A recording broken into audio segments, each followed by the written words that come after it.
Amid the claim and counterclaim on immigration, our political correspondent Ross Hawkins has been doing a fact check for PM. Eddie, work restrictions for Bulgarians and Romanians will be lifted in January. There are European elections in May, and we've just heard in some detail how some voters feel about the issue. UKIP are doing very nicely, thank you. These are not the sort of things that escape a Prime Minister's notice. So, some 8 months after promising tougher measures, David Cameron announced what he'd do next.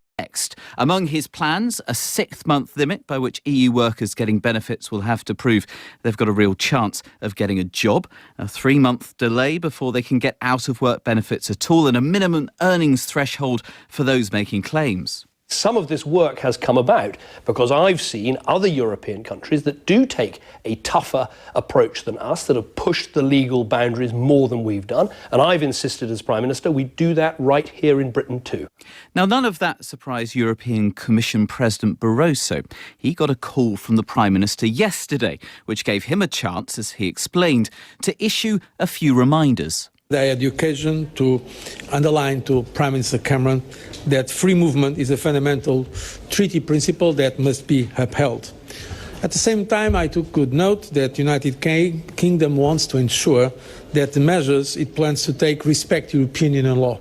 These were the things the Prime Minister could do on his own, hopefully within that European law. Bigger changes, like a cap on the total number of EU migrants, for instance, would need EU-wide negotiation.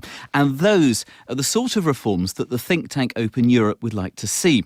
Their argument, outlined here by Stephen Booth, is that somewhere along the line, the freedom to work in another EU country got confused with the freedom to claim benefits once you get there. The Commission basically needs to accept that it should be up to member states to set the terms of access to their welfare systems, distinguishing between the right to move freely and the rights that people have when they enter a new country. I think that's a distinction that has to be made.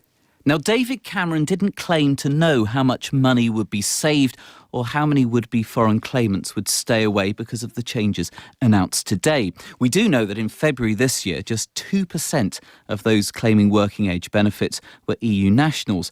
But as Mark Easton reflected there, even the people who shuffle these numbers all day, like the Migration Observatory at Oxford University, acknowledge that the point of this story cannot necessarily be found in a spreadsheet. This is Scott Blinder. The simple principle and notion of fairness may be what's at stake for many people looking at these policies rather than sort of the impact on the fiscal bottom line. If even academics know that, then the politicians are certainly aware. The Lib Dems will support the changes announced today, due before the election. So too will Labour. This was, the Prime Minister said, about sending a signal. Ministers are telling any EU citizens keener on claiming British benefits than doing British jobs to stay away. They're telling voters that they know how they feel and they're doing what they can. We'll find out next year whether any of those messages actually got through. Ross Hawkins at Westminster.